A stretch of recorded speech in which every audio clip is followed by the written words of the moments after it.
Mhm. Excellent. And Tommy, can you introduce again by yourself? And I think it's time to start Okay, our sure. lesson. Like a self-introduction first, right? Yeah. Okay. Hey, everyone.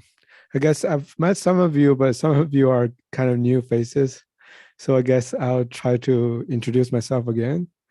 Like I've been working as a reporter for I think over 15 years for different outlets. Obviously, as you can see, I'm from China, so I started working on sports reporting for a couple of Chinese publications, and then I moved on to the Chinese state media, China Daily, writing for them, covering banking, and then I joined the LA Times, Los Angeles Times in China. They have a China bureau, so I covered all China related news for them for over 7 years before I moved to Russia in 2016 actually. And I started with Sputnik News in 2017. And so I've been basically covering international news for the Russian news agency. So mostly right now, I'm just mostly covering, different global events like, COVID-19 pandemic or some of the U.S. withdrawal from Afghanistan and, different other crises that's happening. So yeah, basically that's what I've been doing. And plus, I still do some sports reporting from time to time and just pick up what I used to do before.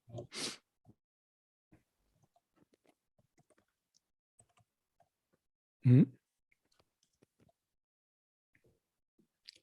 Yeah, and I guess this is a new format. I don't know if they have questions, or do you want me to continue? I can also do it differently from last time, from the kind of like just answering questions. I can ask some questions for the students to see if they can, kind of like help them to understand how they would repair, give them a kind of scenario where they would be working as a reporter, right? So I can ask them some questions about how they would do that if I give them an assignment as a reporter.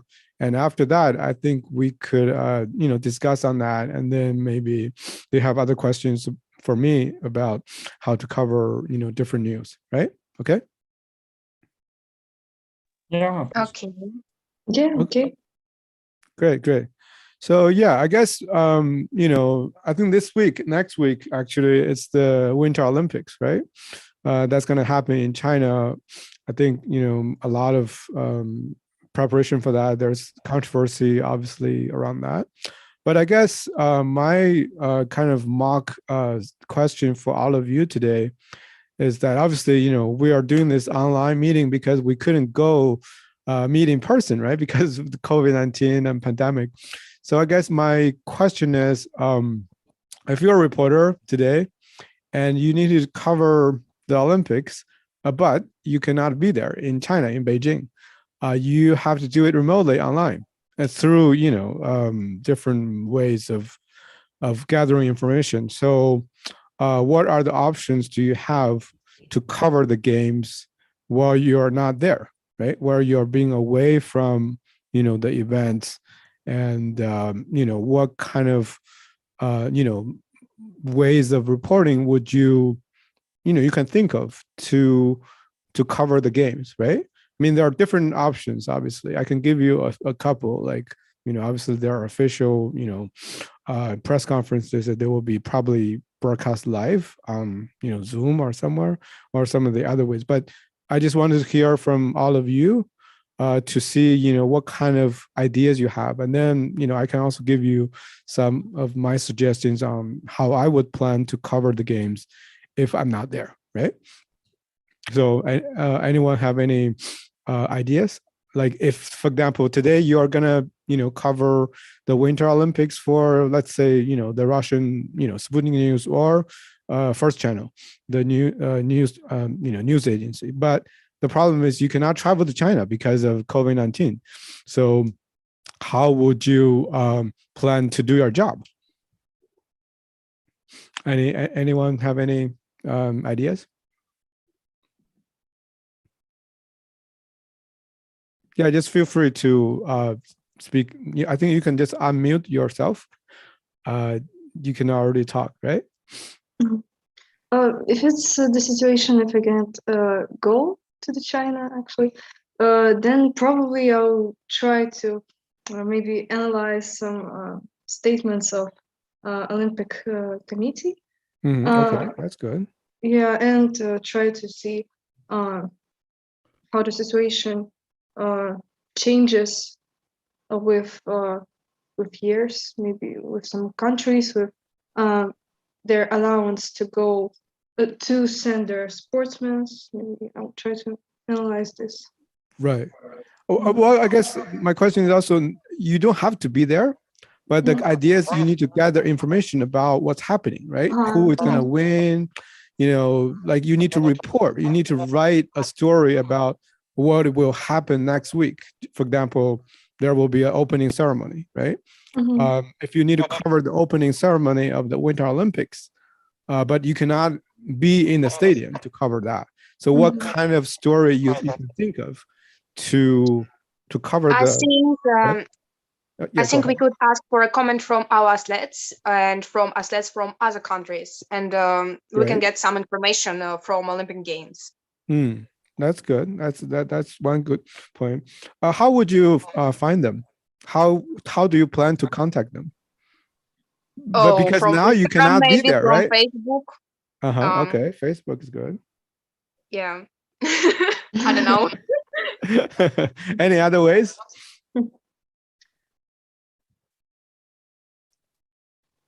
How do you contact an athlete? Maybe our some friends have maybe they are athletes. I don't know. Okay, you want to look for through friends. Okay, that's also an option. Yeah, for connections. Right, personal connections. Yes. Yeah. And anything else? How do you contact? Let's say, I don't know, a figure skater from Russia, right? Somebody who's doing figure skating.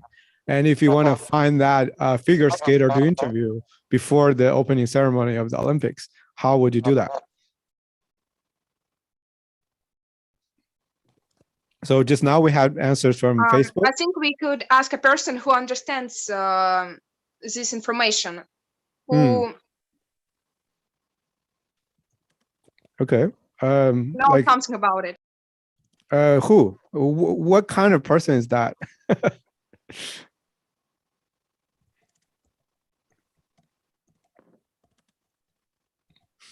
Any other suggestions?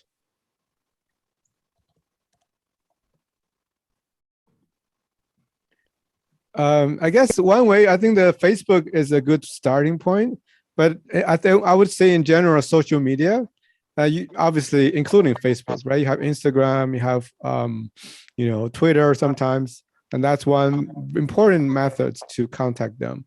But I think also I can give you guys one more idea is that from my experience, you can also look for obviously the agents, right?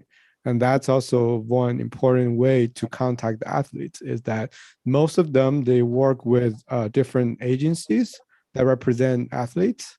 So, if you contact, some of the, agency, you need to first find out which agency these athletes they have signed with, right? And then you can find their agent. And mostly people like that, they would handle, media requests and, things like that when you are trying to contact the athlete, right? Again, back to social media. I think that's a good point because many of the athletes today, they list the email address of their agent on their, Instagram account. Sometimes like a media contact, please write to this email, right? So that's also one way of, reaching out to them, right? To get, some comments from them, even if you cannot travel to China to cover the games there, right? Yeah, that's one, important way to cover the games there. And so, okay, so in addition to, the athletes, right? What other aspects of the game can you cover? Like if you, let's say your job is to cover the whole event, right?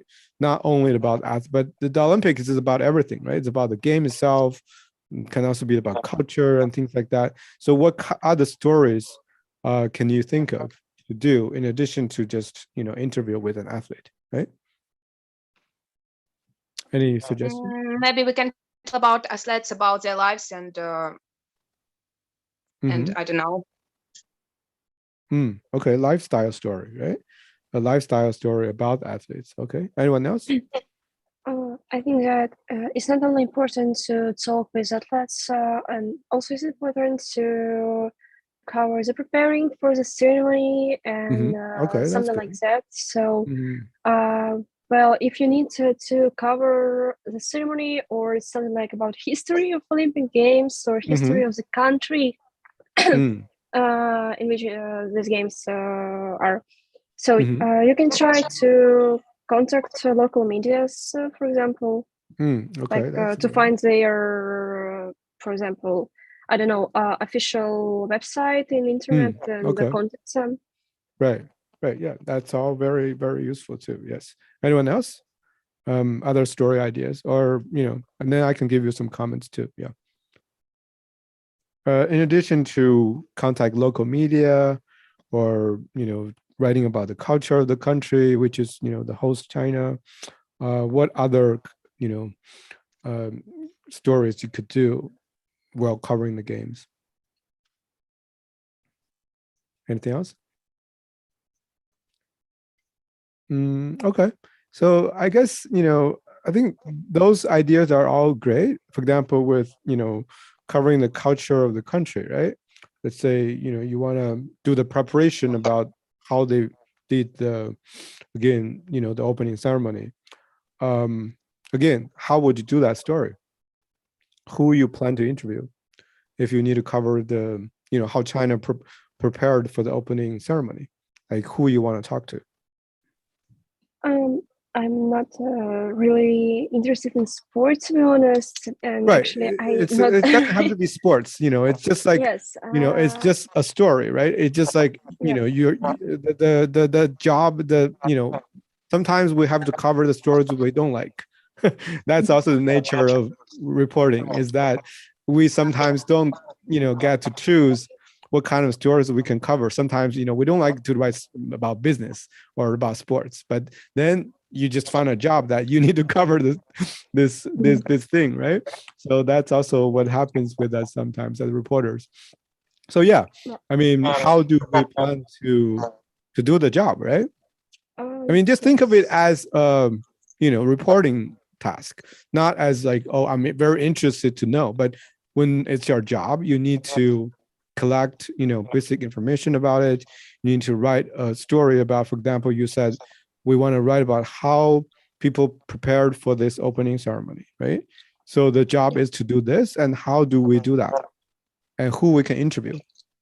So I think that it is possible to find some contacts of just no, just normal people, like to find some Instagrams, for example, from Chinese people, and to contact them to ask something. I'm sure that some of these people would answer for me, like to yes, maybe like this, or actually you can always read some history materials like the internet, or find some books about history of research, China and sport history of China. And also I think that it is important to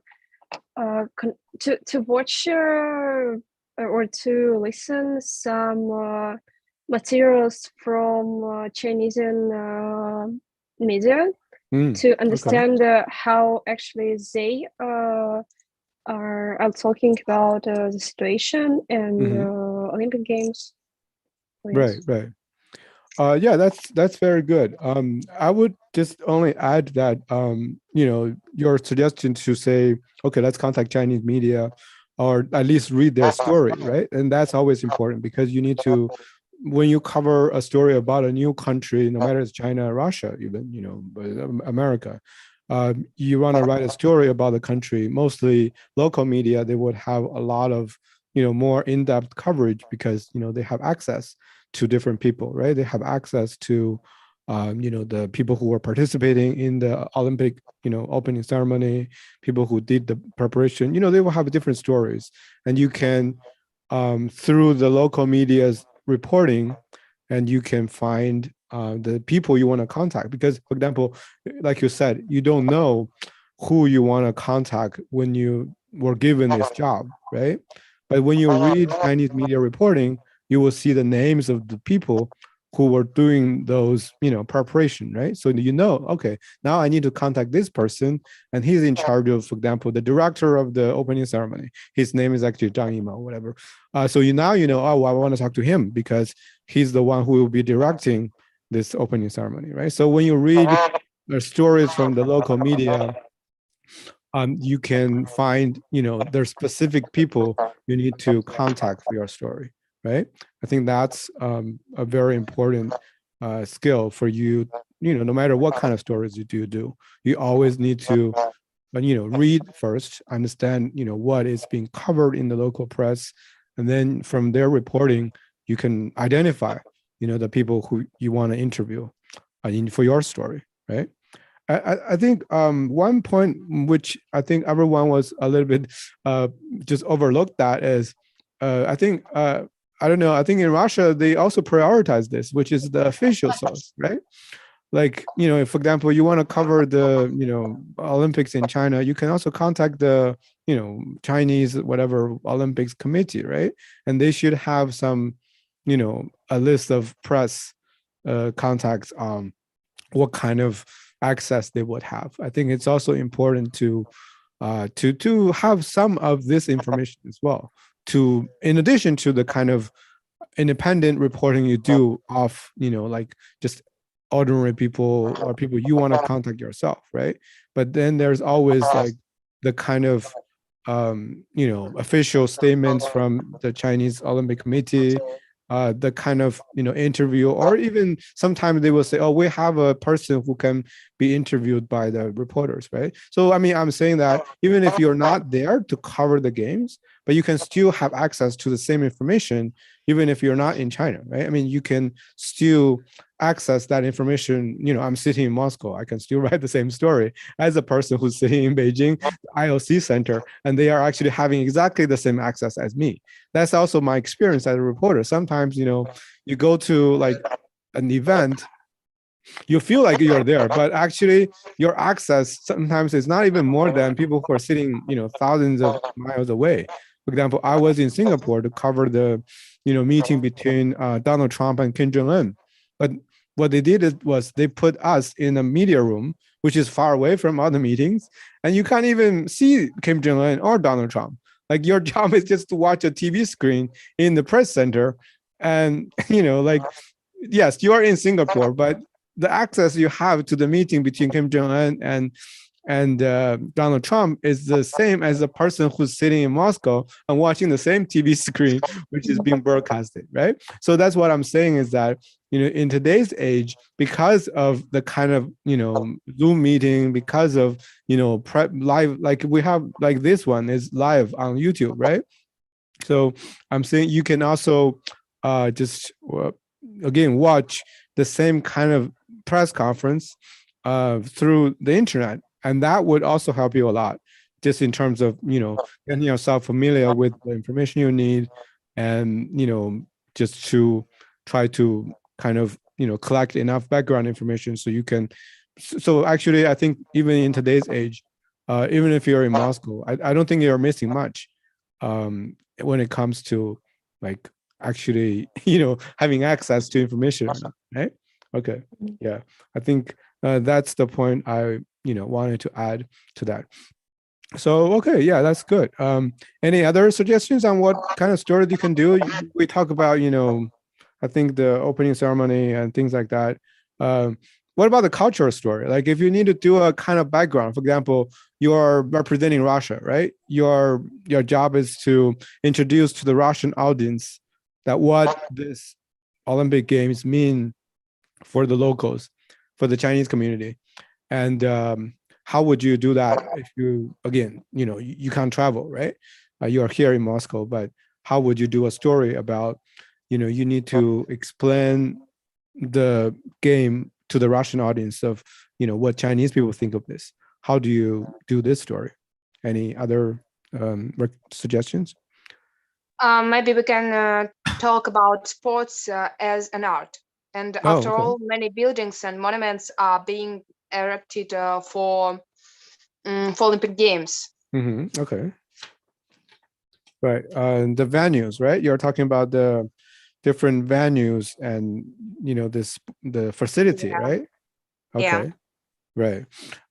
So if we need to do that story, and what kind of things or what kind of interview we need to do for the, if we want to write about the, the new Olympic venue. I don't know, maybe it will be a building or the new Olympic village, right? So how do we do a story about the new Olympic village? Like what do we need to write maybe about? we can find an architect. Okay, right, Yeah. good. Architect is good. And anybody else we can talk to in addition to architects?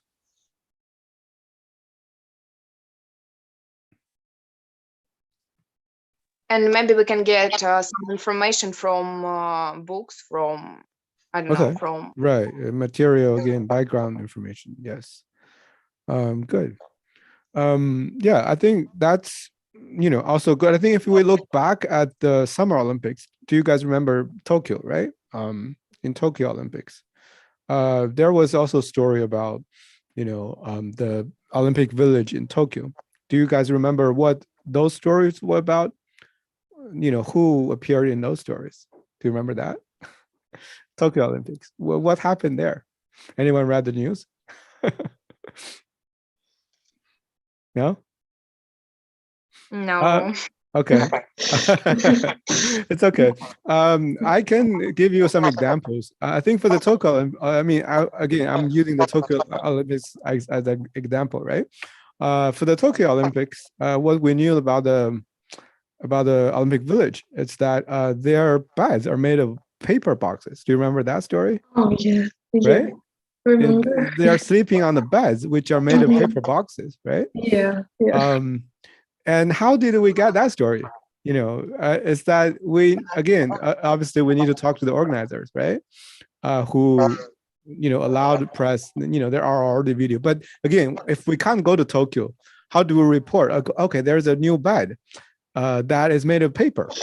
And we want to write a story about that. And how do we do that story? Who we need to talk to?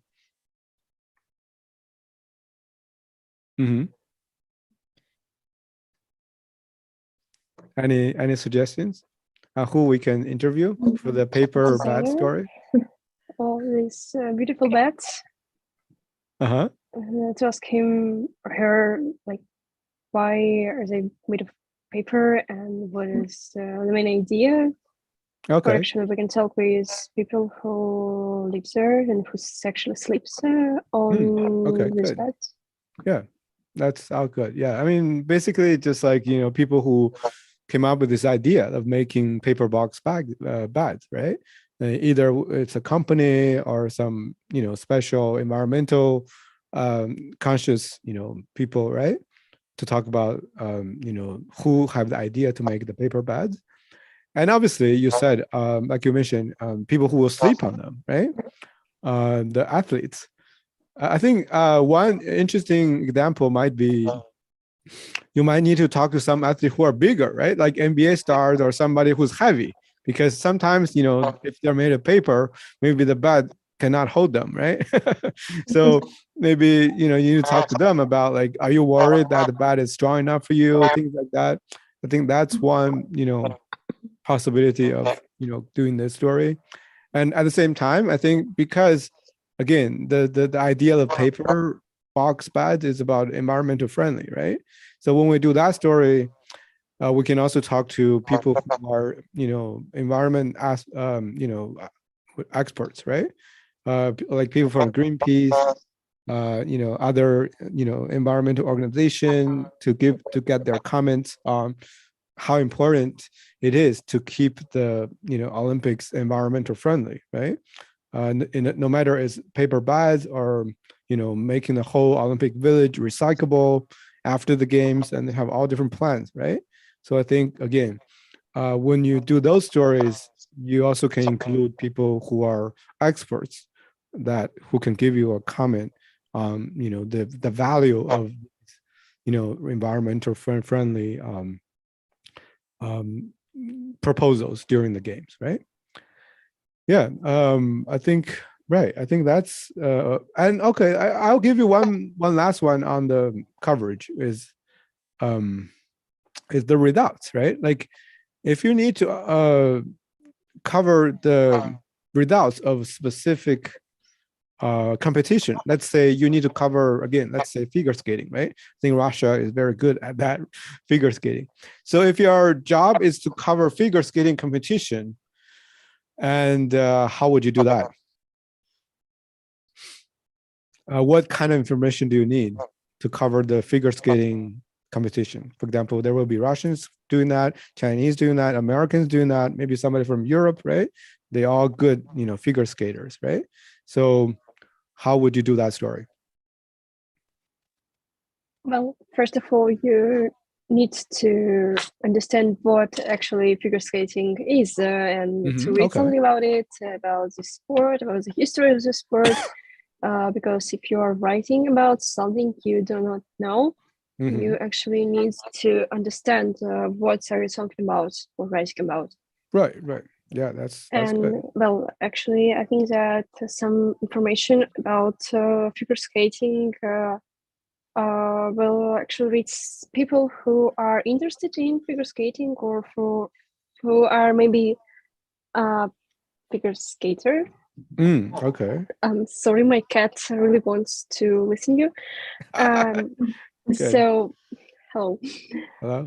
I mean that we needed to, maybe we can write about some equipment of figure skating, like on these Olympic Games. Maybe they will have some special symbols, something like this. And actually, we can also interview some figure skaters, and also Russian figure skaters, because I think that it's important information when you are talking with a person who is actually into this group of people. Right. Well, yes. Yeah, that's good.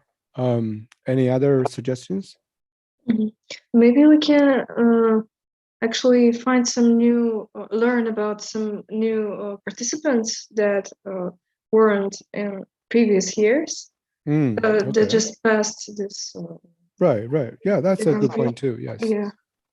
Yeah, I mean, just to move on, build on that, is that in addition to trying to interview the people who are participating right now, you can always get the previous champions, right? Yeah. The previous, Olympics, who, like you said, doing figure skating, or somebody else who did, so they can also help you to understand the game. And plus, the advantage of them is that mostly they have time because they don't have to compete, right? Because the problem now is if you try to talk to people who are in Beijing right now, they're busy because they will prepare for their games. They mostly will not have time to be interviewed, right? Unless you are there and you're in the media zone and you can, be there and try to catch them after, this media availability time. And it's difficult to find them during the games, right? So I would have, again, 2 or 3 suggestions for you. Is that one thing to do is to do before they go. That's what I did during the summer, is that before the Summer Olympics started, I started to contact different people from, I think I interviewed, what do you call it? He's a rower from Ireland and also a table tennis player from Germany. But I interviewed them 2 months before the Summer Olympics in Tokyo. And that's why they could have time to, talk to me about their experience before they go to Tokyo, right? So that's one trick, is that you can try to interview the athletes before they actually go to the games. So you need to, again, prepare yourself ahead of time. Like if your job is to cover the game, that in 2 months you need to cover, the games. So you need to already prepare yourself 2 months before. So you contact them before they even leave for the game, so they will have time to be interviewed, right? So that's one part of it. And I think another part is that I think, like one of you guys mentioned, is that to talk to the previous champions, right? The ones who are, maybe retired, and they would also have expertise because they, obviously they won the game maybe 2 or 3 Olympics before. So they would understand the game very well. And then they can give you some comments on what they think. They're like the experts, right? So that's what I did too for the Summer Olympics, is that I interviewed, I think, you guys know her. I think it's the Russian Svetlana Khorkina. She was the gymnast, right? She was, the champion of, the Russian champion for the gymnastics. So I was able to interview her, during the Summer Olympics in Tokyo. Sorry. So she was able to give some interesting comments on who she thinks will win in the Summer Olympics. Actually, her prediction was 100% correct for the male championship in Tokyo. So again, I think, people like that, the famous previous champions of, the same sport, they can also be a valuable person to interview if you need to cover the current championship, right? I think, yes, I think that's, and again, obviously, when the game is starting, when it's happening, you can follow all the live, readouts, right? All the live feeds, from the internet, from Zoom. So you can make sure that you understand who is winning.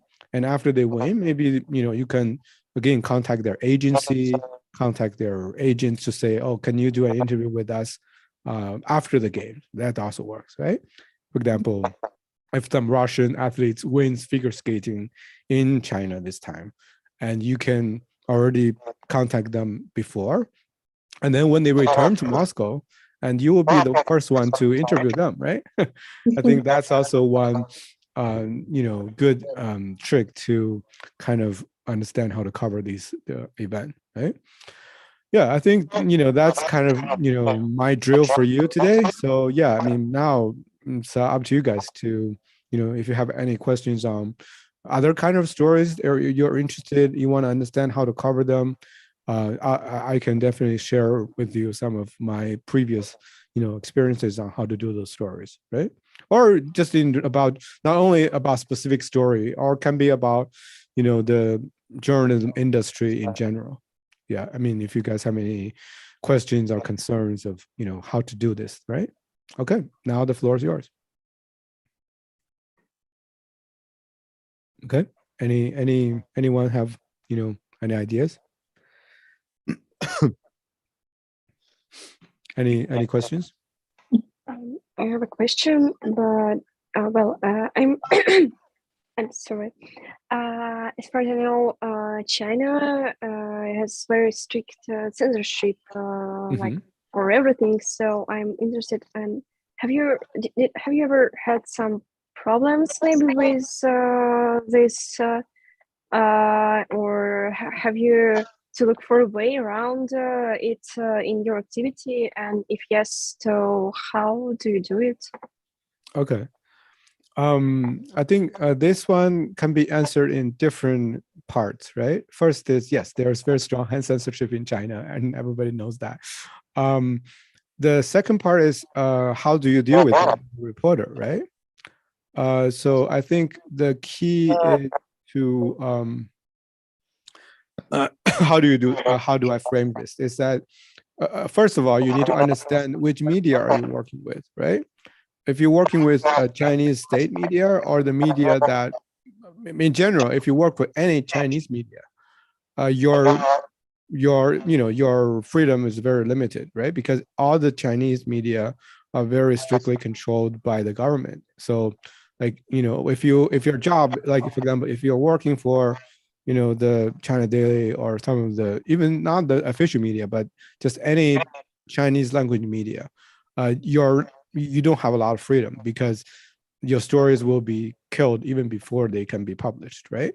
So that's the nature of censorship in China. So if you work for those media, there's nothing you can do. I mean, that's your job, right?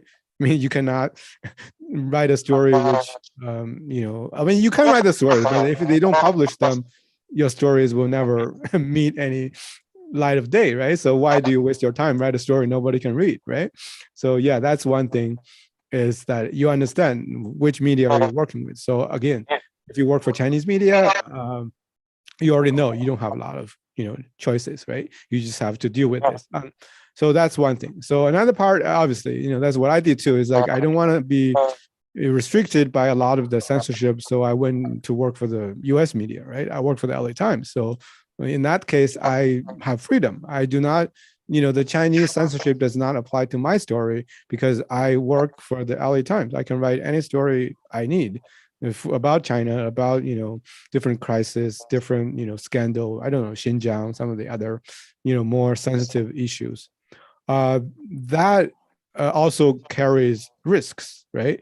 I think that's also what you wanted to know, is that if you work for international media, or if your job itself does not have restriction, but you work in a country where they don't want you to access this kind of information, right? So that's the part you need to be more careful, because again, for me, I'm still a Chinese citizen. So if you do a story which the government doesn't like, they can detain you, give you a lot of problems, even different kind of issues, right?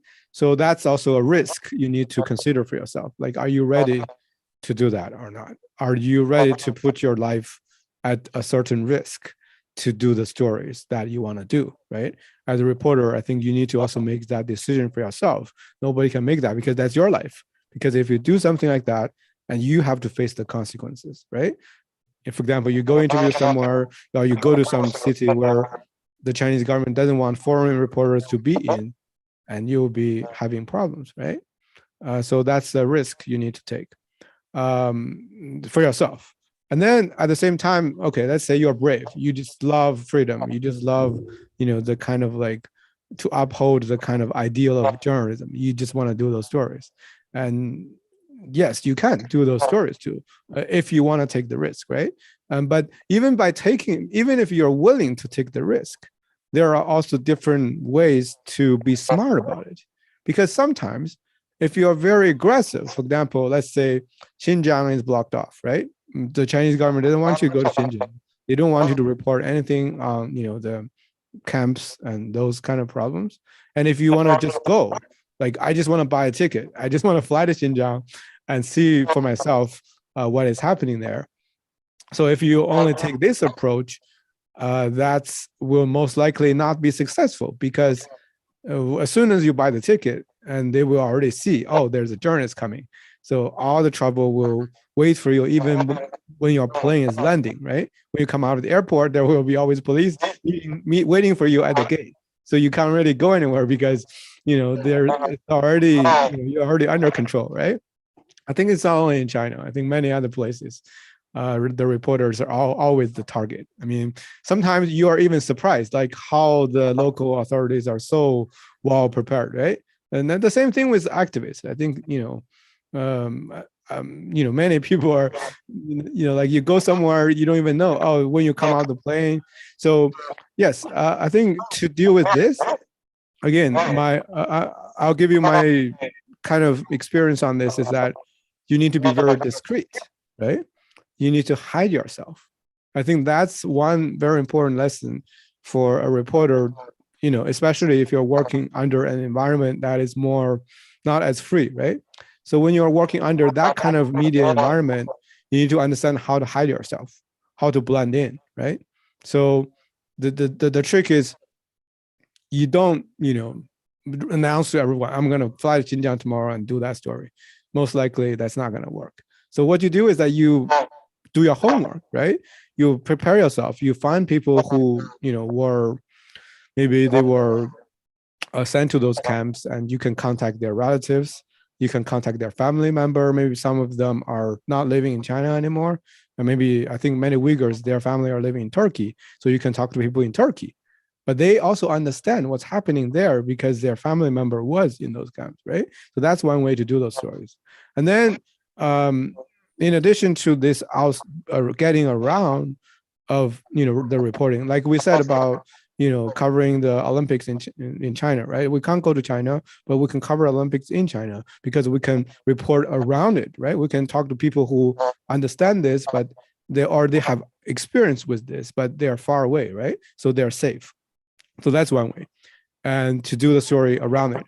And another important skill is to do research, which is that many of my, I think many of my previous reporting for a lot of, even if you read about the reporting coverage of Xinjiang in the Western press, many of those stories are research stories, right? They look up satellite maps of the camps. They look up, official government documents, how those camps are being built. So, these information are all publicly available. But when you put all these information together, you already can understand a basic structure of the situation, even without going there, right? Because you have all of the background information, right? So that's also important to do background research, right? So that's one thing. So the last one is you have to go there, right? You want to be there, but they don't want you to be there. How do you do that? So this part is, again, I don't know. I mean, I think, I don't know if I want to review all the secrets of how to get around that on the public channel, but I think, I would just say, like, you would have to find a way to get into the place without the government knows, right? So there are many different ways. I think I can give you some of the examples I had before, is that, you hire some driver, you get your windows of the car all dark, and you drive into the place without even knowing. Some of my friends in China, they did that too, for the Guardian, for the Washington Post, and, the BBC. They're all doing that. What they do is they hire a driver, and they put the windows up, and, you just hide yourself in the car, hopefully that you can pass through the checkpoints without being detected, right? And if you can't, again, it's a risky game of run and gun, right? You try to take some pictures, and you try to interview people even before the government comes, and you get out of there, right? So you just need to be smart. I mean, there are many different ways to do that. So on this point, I think you just need to be smart on how to approach this situation. But again, like I said in the beginning, you need to be ready for the risks, especially if you are a person from that country, right? So you need to understand the risks, because nobody else is going to take the risk for you, because that's the risk you're going to face as a reporter yourself. No matter you're in China, Iran, many of the other countries, North Korea is worse, right? Some of the other places. So yes, you need to understand the risks, right? So once you understand the risks, and you are willing to take those risks, and then that's the end, how you can deal with this problem, right? Okay. Thank you. Okay. Yeah, anyone else?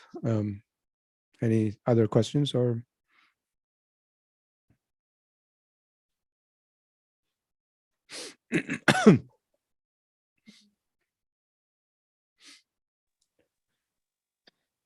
I have a question. Okay, go ahead. Yeah. When working on the in the newspaper, like, have you ever missed a deadline or or not actually missed the deadline? I mean, when the story has I mean, every story has some time when it's yes, I understand. When it has some value, yeah. And have you ever missed this time, this period, small or sometimes very small period of time, and how the newspaper handle these situations? Oh, okay. I think, again, I can give you different ways to look at this. The idea of deadline, right? I think there are different ideas of how that works. Because let's say, like, for example, right now I work for a news agency, right? Sputnik News, they're the news agency. So their deadline is very, very tight. Like they want the news to be out basically 1 second after somebody said that, right? So that's the idea of a news agency. Like the Reuters and the AP, Associated Press, and I think Sputnik News, they also want to compete with them. So for these kind of news wire, their deadline is very tight. But because their deadline is tight, your job is mostly very simple. Your job is mostly to record, a press conference. For example, let's say today there will be a WHO, World Health Organization, press conference on COVID-19. So your job is just to basically listen to the press conference on the Zoom, like we do now. So you listen to that Zoom meeting, and then you just type at once whatever is in that Zoom meeting. For example, the WHO director, he said this today. So your job is to just write that, right? So with practice, you can never miss this deadline because it's very simple. It's very straightforward story about what was happening right now, right? So your job is to just basically condense that information and pump it out, produce that as soon as possible.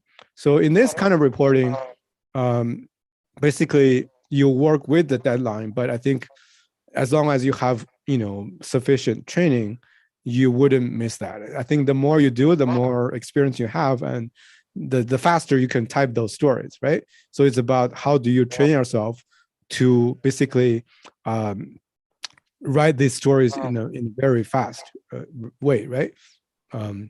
So that's one way to do those kind of very quick stories. But then again, I understand like there will be other stories where you have to contact people for interview, right?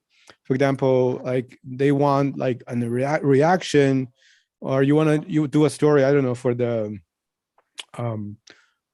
let's say, okay, the crisis in Ukraine, right? You need to do that story if like analysis. So you need to give yourself, I think mostly your boss will tell you like, we want to do the story this week. So you will try your best to send requests to different experts who can give you the comments about the crisis in Ukraine, and then you can write about that, right? So, you try your best to contact people. So that's why I think in this way, how to make sure you can find the right people to interview is experience, right? So if you're a new reporter, you don't even know which expert to contact to. So for you to reach one expert, it will take 1 week. It's very slow, right? So again, you need to accumulate some experience so you have contact. So for example, now, if you ask me to talk about Ukraine, I already have a list of people I already know I will write to them, right? So or one good thing is, even if you don't know anyone, the one good, universal trick to do this is that you just read the other newspapers, right? Mostly they already have interview with other experts on Ukraine. They have all these pundits giving comments all the time. So you just need to read who gave the comments in the last week. You just write to these people. I think the same people will again write to you, right? So that's how we do the job today, is that we just basically recycle everybody's experts. So basically you see, New York Times, he interviewed this guy last week, so I'm going to talk to that guy again, and he probably will talk to me too. So that's how it works. So in this way you meet this deadline for this kind of like analysis story for this, right? And then lastly there will be another kind of story, which is more like a magazine style, right? A feature, like you want to write about the kind of, like, for example, the sufferings of people from Afghanistan and how they experienced difficulty during the war, right? And that story is not really like a very pressing. You can do it this week, you can do it next week, you can do it next month or next year, right? And so when you are doing this kind of like magazine style story, it's important to take your time to find the right person who can give you the best example, right? Because those kind of feature story, what helps your story stand out is not like how fast you do the story, is how, whether you have a good example of these, people you interview, right? You find the right person who have suffered, right? I think last week I did a story about, the people in Iraq, right? how they have suffered during the U.S. occupation because there was some problem with the military base. So basically, I had to find different American researchers who were doing the research in Iraq, and then they contacted some family who experienced difficulty. I think there was a mother who had birth difficulty. She lost like 7 babies or something like that. So you just need to take your time to find the right example for your story, right? So once you do that, once you have the good examples, and those feature stories will work out. So, but those stories, I think your editors, your boss will understand, like, even if it takes you 1 week or 2 weeks, as long as you can find the right person to talk to, and that also works. So I think just now I explained there are 3 different stories, right? You have the news wire story, and then the newspaper style story, which is like, reaction same week. And then you have the more feature magazine style. So for these different 3 categories of story, you can find different ways to beat the deadline, right? So in the end, I would say is that don't worry about the deadline. Then it's never a problem. As long as you get the story done. You just need to, I think like it's more about like through the years, you accumulate more tricks, a little bit of like, oh, I understand, like, oh, this is the best way to find that person very fast.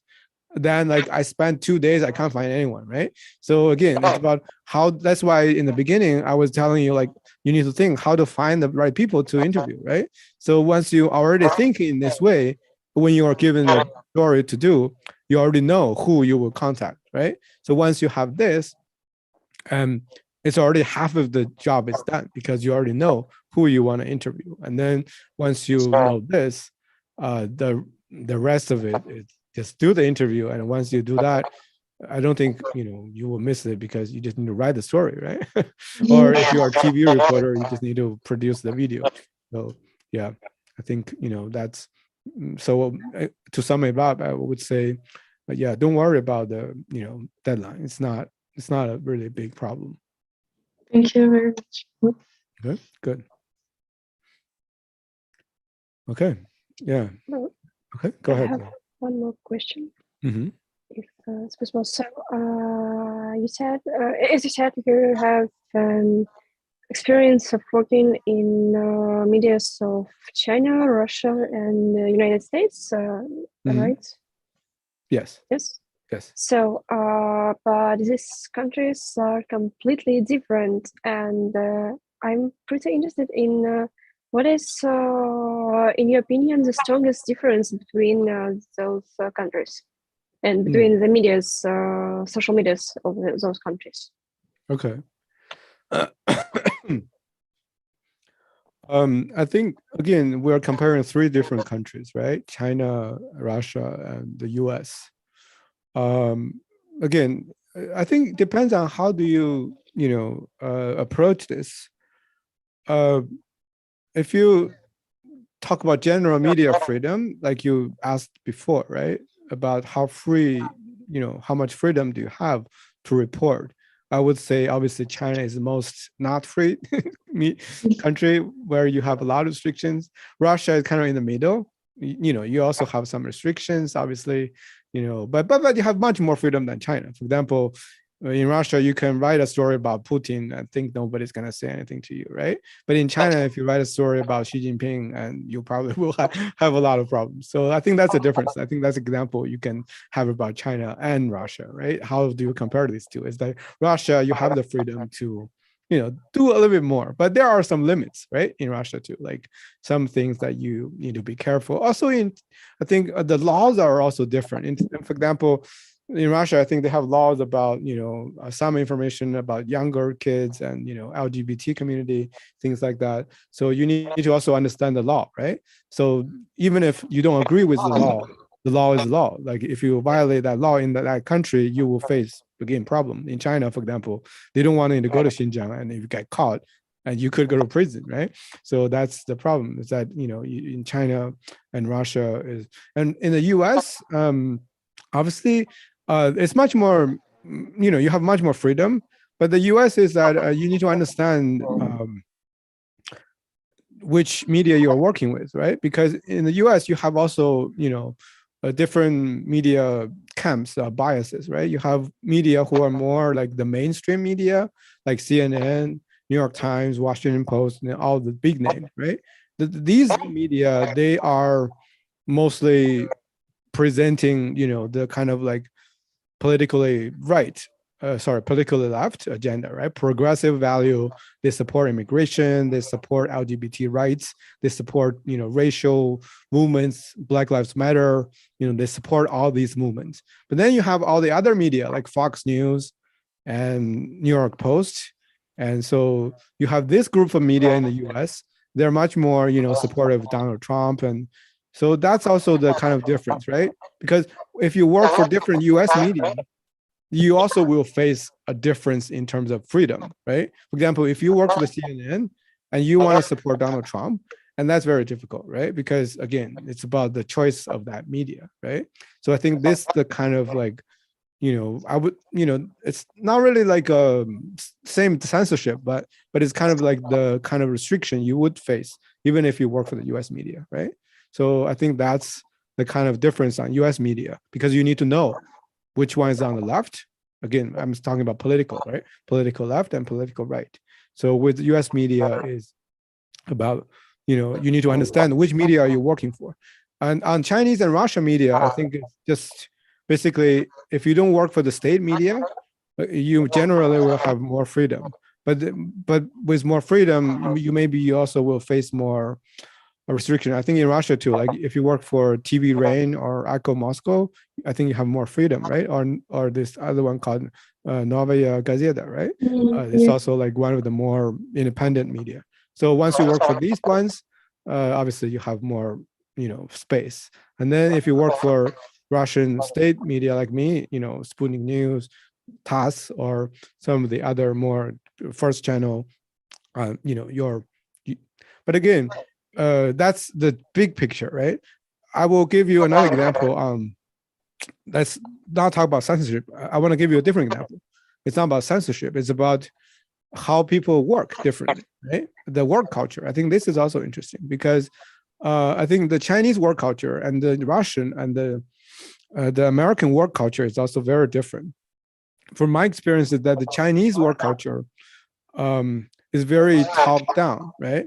Like you're not encouraged to challenge your boss, right? So that's the Chinese culture, right? Like when your boss tells you one thing, you need to follow the order and don't ask questions, just do the job, right? So that's the Asian, Confucius, right? Confucius is all about you're listening to your father, respecting your parents, and things like that. So under Confucius culture, like you're even if you work only for media, your restriction not only come from a censorship, but also come from you need to follow your boss. Like if your boss tells you to do something and you challenge him, and you're going to have a problem because that's the Chinese culture, right? So I think that's one thing you need to be careful. With Russia, I think it's, again, somewhere in the middle. I feel in Russia, you also have this kind of like hierarchy, right? Your boss is up and sometimes, but I think Russian people also have more like kind of like, oh, I want to express my opinion, right? So I think in Russia, you have a little bit more freedom. For example, you want to tell your boss like, oh, I think this story is interesting, things like that. But again, depending on the culture, right? Maybe if you work for a company which is more open, like, I don't know, Yandex, some of the younger companies, maybe you will have more freedom to challenge your boss, right? While in a more traditional company, I think, again, with my Sputnik News, sometimes it's more traditional, right? Like if your boss is there, they tell you to do one thing, and maybe if you just have to do the job, right? But again, I think I encourage you, young people especially, to try to challenge that, tradition, because by doing that, that's also what I learned, working with American companies, is that, again, the American companies, they have a more, even if they are not equal, they pretend they are, right? Like they try to tell you like, oh, when the boss meets you on the first day, they always tell you like they're your friend and you can talk to them anything, things like that. Maybe it's not real, right? Sometimes they're just being polite. They still want to be our boss, but at least they give you the impression that they can be your friend, right? You can tell them what you think. So once you have this, I think it's important for young people especially to to be not afraid to, ask questions and when you don't understand, to, challenge the established ideas if you have new ideas, right? So try to do that.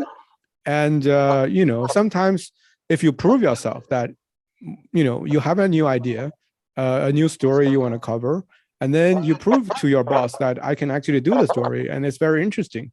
So once you do that, maybe your boss will understand, okay, maybe this is a good story for us too, right? You can slowly even change the company culture, right? A little bit on yourself, even under the limited freedom of even, in China, right?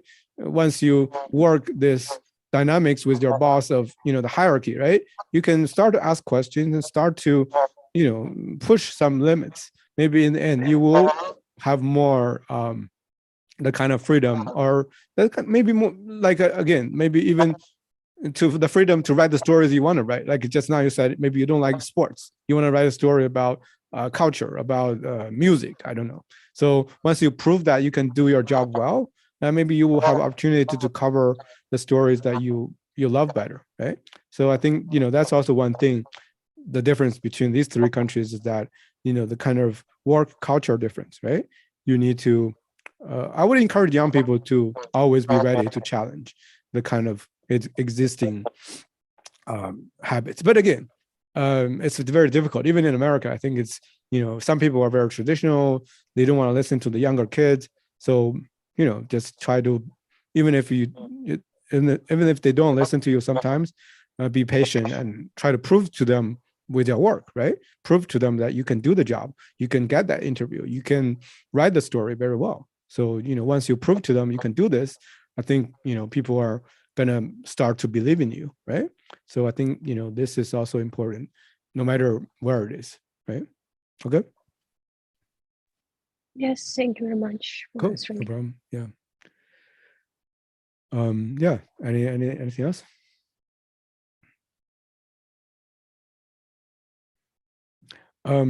Okay. Yeah. I mean, if you don't have more questions, I can ask you one more question. I think this is also something that I, after last class, I wanted to know from you, because I think many of you were asking me that, the choice of being a reporter, right? Like, because I told you, I think before, like, you don't make a lot of money being a reporter. I think some people were, asking me about, like, how much money you can make as a reporter, right? This kind of question. So I want to understand is that, because different people have different priorities in life, right? Like, why do you want to do something? So my question is, why do you want to be a reporter, right? Because I think to find yourself this answer is also very important for you to continue this career, because you need to understand why you're doing this. Are you doing it for the fame? Are you doing this for the money? Or are you doing this for the ideal of journalism? Or are you doing this for freedom? You just love human rights? I don't know. Like, there are different reasons, right? People want to do this job. So I think I want to understand, like, why, I think you're spending your Sunday afternoon listening to me talking here, right? So you're spending your time and trying to dedicate yourself to this job. So I want to know, like, why do you want to do this job? Okay. Yeah, feel free to go ahead. Anyone? Yeah. Oh, it's interesting, and I'll be able to make my name on it, and just my soul lies on it. Okay.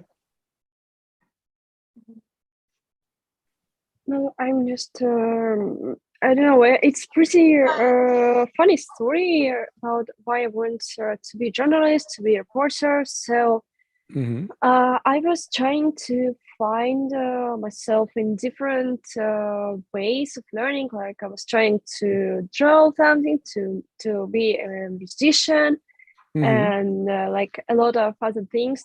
I even tried to learn Chemie, but it's completely not mine.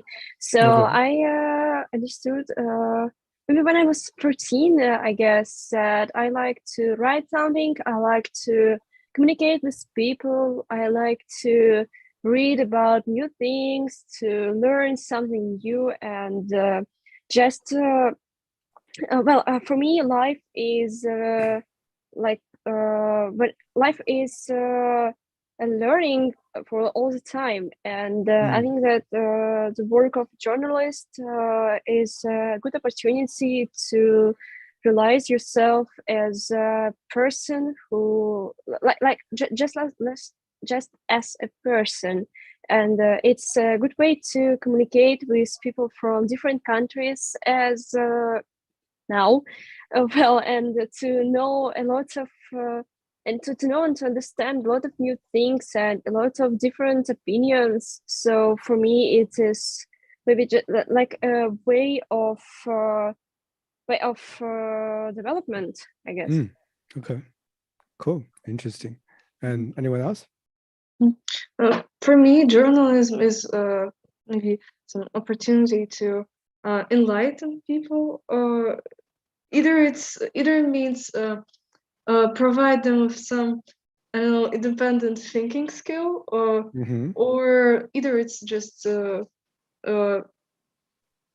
simple something closely standing with the truth in some situations. Right. I see. Cool. Yeah. So I guess my follow-up question would be, you heard me talking about the challenges. So what would you think would be the biggest challenge for yourself as becoming a journalist? Like I mentioned before, if you deal with censorship, it's a personal risk, right? Or even like you were mentioning, deadline, right? If you don't like deadline, maybe that's not a job for you, right? So I think my question now is, what would you think would be the most challenging part of journalism for you, and how do you plan to deal with that? Anyone can feel free to. I think the risks for is the most like the risks that you talk about, yeah. Right. But it's not like the something hard. No, obviously it's hard for me or like for anybody else, but not as hard as the part when you need to work and don't miss the deadlines. Yeah. Right. Yeah. For me, it's harder. Yeah. Oh, which one you think is harder? The deadline is harder? I can't tell, but probably it'll be like this. Yeah. Oh, okay. Yeah, interesting. Yeah. I mean, not everyone have to do like sensitive reporting. I mean, you can do like sports or music. Nobody's gonna arrest you, right? Yeah. So only if you do like human rights story, I think that's the part where you really could get in trouble. And I have to go to Xinjiang or somewhere. That's a difficult question, right? Okay. Yeah. Anyone else on the difficulty of what do you think is the most challenge? I have problems with inspiration, maybe. Okay, interesting. And what kind of inspiration? What do you mean by inspiration? Like what kind of story ideas, right? Oh, yeah. Oh, okay. I think inspiration, that wouldn't be, I think that's also the thing about journalism is that, at least for me personally, I also need to feel inspired by what I'm doing. Like, that's why I think this is also why I, after all these years, I complain about, you don't make a lot of money from, as a journalist, is that you need to be inspired by your stories, right? You need to continue to look for the inspiration and to make sure that you feel satisfied about your stories, right? Once you write a story, you feel that this story maybe made a difference to somebody's life, right? You interview people from Afghanistan, you help them to expose the problems, or you interview people from, somewhere in a village in China, you help them to, expose the kind of suffering they have. So I think, depends on what kind of stories you do. You always need to continue to look for the kind of value of your story, right? Or at least for yourself, you feel that, oh, well, after what I've done, I feel that, my job has had some impact on people's lives, right? I think this is something that, important to drive yourself to move forward. Because otherwise, it wouldn't be any different from any other job, right? It's just a job. You go to the office, you make money, and you go home, right? I think that's mostly everybody does a job. So I think you need to continue to try to keep yourself inspired by the stories you do. So that's why I'm saying you need to look for the stories that which will make yourself feel like, a sense of achievement. Right? At least you feel good, right? After you do that, even if it's a sports story, it can be a good story too, right?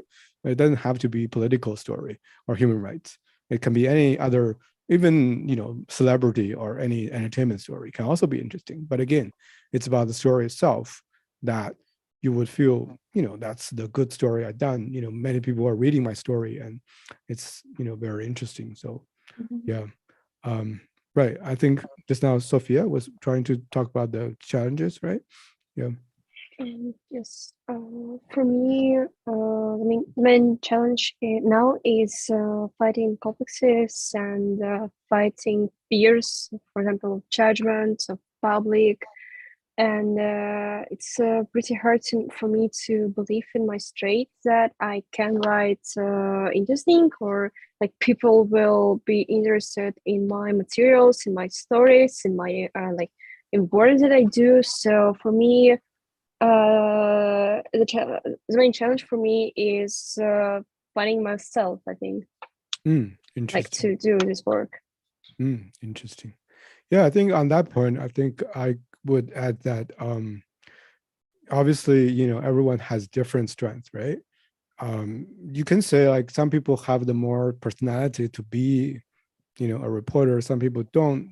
Actually, it's not true, because I've seen many of my colleagues, they have different personalities, but they all can be great reporters, right? So it's not like you have to be like a super active person to be a reporter. I mean, it helps a little bit, like to break the ice, right? I mean, especially if you're meeting someone new, you need to interview them. And that's, even for me, I think some of my friends before, they would say, oh, maybe he's also shy. He doesn't want to, nobody loves to talk to strangers, right?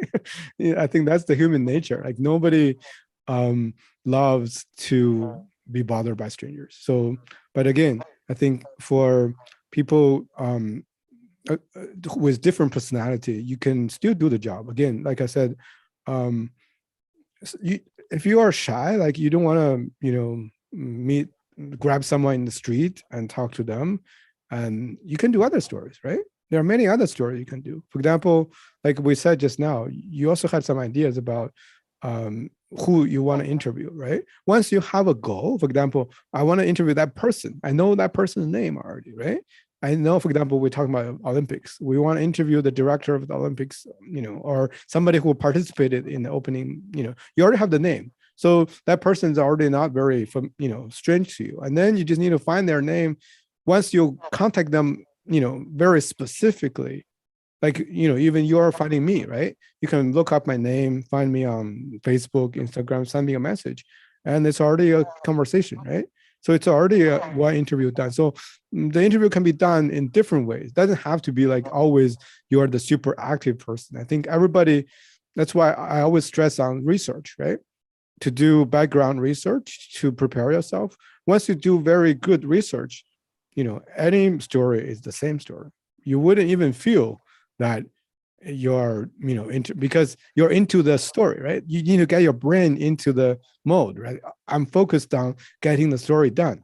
I'm not focused on talking to the stranger who I doesn't know, right? That's not my priority, right? Because the stranger has my story. That's what I need to know, right? So that's the key. You need to kind of focus on the story itself, then, whether you're actually contacting a stranger or not, because it doesn't matter. What you need from that person is the ideas they have, right? The stories they have. So once you think of your story like this, it's already like, like, for example, every week I'm talking to different people. I don't even know them, right?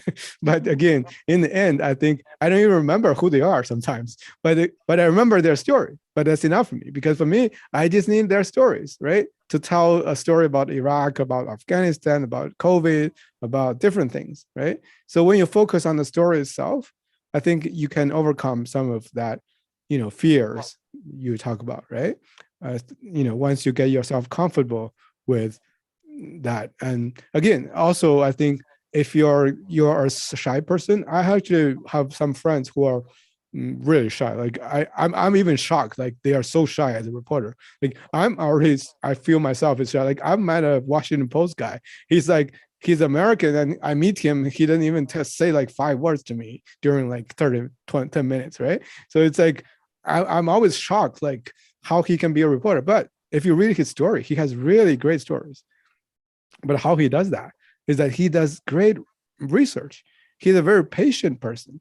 So he is very patient. So he goes around, read a lot, understand the story. So he knows all the different people he needs for his story. So he spent 1 month to contact people. So recently I read a story from him. You can look him up later. He wrote a story about COVID patients in America. Like he spent 1 month going to different American cities and trying to interview people who were, affected by COVID pandemic and how different, families were suffering. So he found very, great examples. And he was even allowed to accompany, I think it was a story, it was about some husband who died. So he actually was able to live with the wife of the deceased husband. He was able to live with the wife for, I think, 2 days. He just documented their life. So you see, like for a shy person like that, he could, go interview a person, live with them for 2 days and document their story, right? So again, it just shows, I think, it's not about your personality. Even if you are a kind of more, shy person, you can also do very great stories, but just different stories, right? If you're very active, like, the kind of like social person, maybe you are very good at doing like interview with officials and celebrity stories, right? You have a good smile, so people will just talk to you, right? So that's also one way to do the story. But if you don't have that, and you can use your other strength of your personality to do great stories, but in a different way, right? So I think in this way, I think really it doesn't really matter what kind of personality you have. It's about the story themselves. Like I said just before, it's as long as you feel inspired, you really want to tell that story well, and I think you will find a good way to tell the story. So just believe in the story, focus on the story itself. Don't think about, other stuff. Yeah. Thank you. Okay, good. Yeah. I guess any other questions?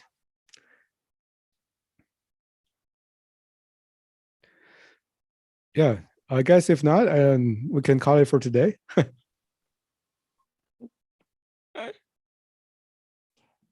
Yeah, thanks for this Uh-huh. lesson. And Okay. yeah, just Okay, good.